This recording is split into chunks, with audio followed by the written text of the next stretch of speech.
আল্লাহর সাথে মানুষের সম্পর্ক কী? আল্লাহকে চেনা ও বোঝার উপায় কী? মানুষের সাথে মানুষের সম্পর্ক কী? ইহা জগৎ থেকে মানবাকৃতি বজায় রেখে মানুষ কীভাবে অস্তিত্বহীন হতে পারে? নিয়তি ও কর্মের সমাধান কী? নফস কী এবং নফসের প্রভাব থেকে মানুষের মুক্তি লাভের উপায় কী? এই সকল প্রশ্ন কিন্তু বিস্ময়কর প্রশ্ন। এই সকল বিস্ময়কর প্রশ্নের জবাব যিনি প্রথম মানুষের সামনে দিয়েছিলেন তার নাম মাওলানা জালাল উদ্দিন রুমি রাদিয়াল্লাহু তাআলা আনহু। হ্যাঁ, তো আজকে আমি ওনার জীবনী পাঠ করব। ৬০৪ হিজরির ৬ রবিউল আউয়াল মোতাবেক ১২০৭ খ্রিস্টাব্দের ২ সেপ্টেম্বর এই মহামনীষী বর্তমান আফগানিস্তানের বলখ নগরে জন্মগ্রহণ করেছিলেন। তার পিতার নাম ছিল বাহাউদ্দিন ওয়ালিদ। পিতা ছিলেন তৎকালের স্বনামখ্যাত কবি ও দরবেশ। জানা যায়, পিতা বাহাউদ্দিন ওয়ালিদের পাণ্ডিত্যের খ্যাতি চতুর্দিকে ছড়িয়ে পড়লে পারস্যের রোম প্রদেশের অন্তর্গত কুনিয়ার তৎকালীন শাসনকর্তা আলাউদ্দিন কায়কোবাদ মনীষী বাহাউদ্দিন কুনিয়াকে আমন্ত্রণ করে পাঠান। আমন্ত্রণ পেয়ে বাহাউদ্দিন ওয়ালিদ সপরিবারে কুনিয়ায় চলে যান এবং রাজনৈতিক কারণে তিনি সেখানে বাসস্থান নির্মাণ করে স্থায়ীভাবে বসবাস শুরু করেন। রোম প্রদেশের নামানুসারে তিনি রুমি নামে খ্যাতি লাভ করেন। ৫ বছর বয়স থেকে মাওলানা রুমি এর মধ্যে বিভিন্ন অলৌকিক বিষয়াদি পরিলক্ষিত হতে থাকে। বাল্যকালে তিনি অন্যান্য ছেলেমেয়েদের ন্যায় খেলাধুলা আমোদ প্রমোদে লিপ্ত থাকতে পছন্দ করতেন না। তিনি সর্বদা ধর্মীয় ও আধ্যাত্মিক আলোচনা পছন্দ করতেন। ৬ বছর বয়স থেকেই তিনি রোজা রাখতে শুরু করেন। মাশাআল্লাহ, সুবহানাল্লাহ।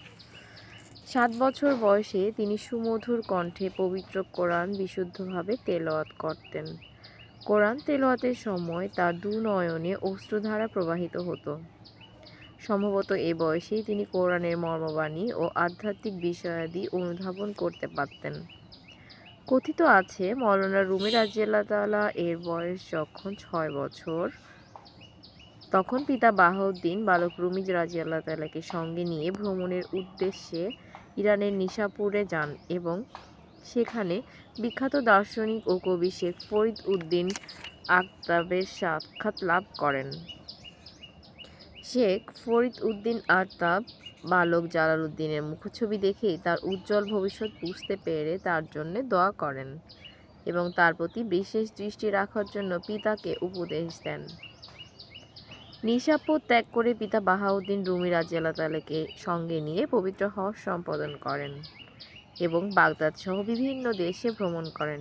পিতা নিজেই তার পুত্রকে আধ্যাত্মিক জ্ঞান সহ বিভিন্ন বিষয়ে শিক্ষা দিতে লাগলেন।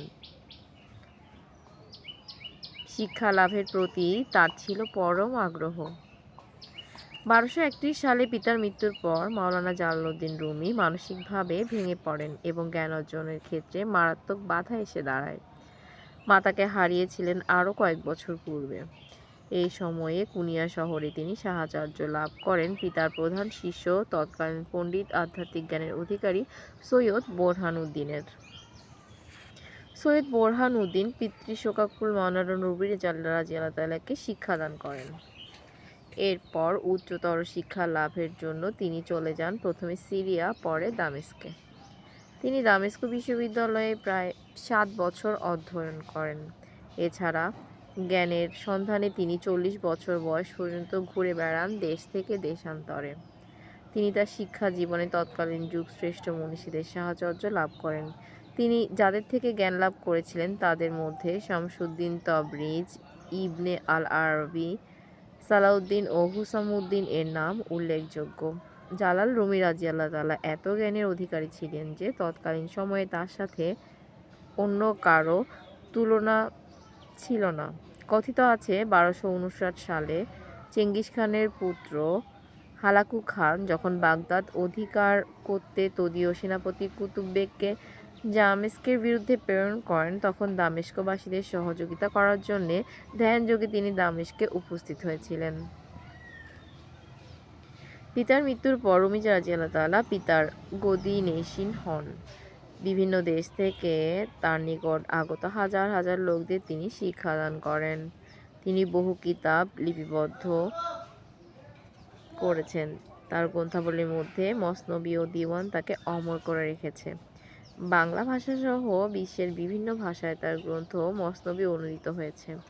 আলেমগণ আজও বিভিন্ন ওয়াজ মাহফিল ও ধর্মীয় আলোচনা সভায় তার রচিত কবিতা আবৃত্তি করে শ্রোতামণ্ডলীকে আকৃষ্ট করে থাকেন। পারস্যে পবিত্র কোরআন ও হাদিসের পরই মসনবীকে যথার্থ পথপ্রদর্শক বলে মনে করা হয়।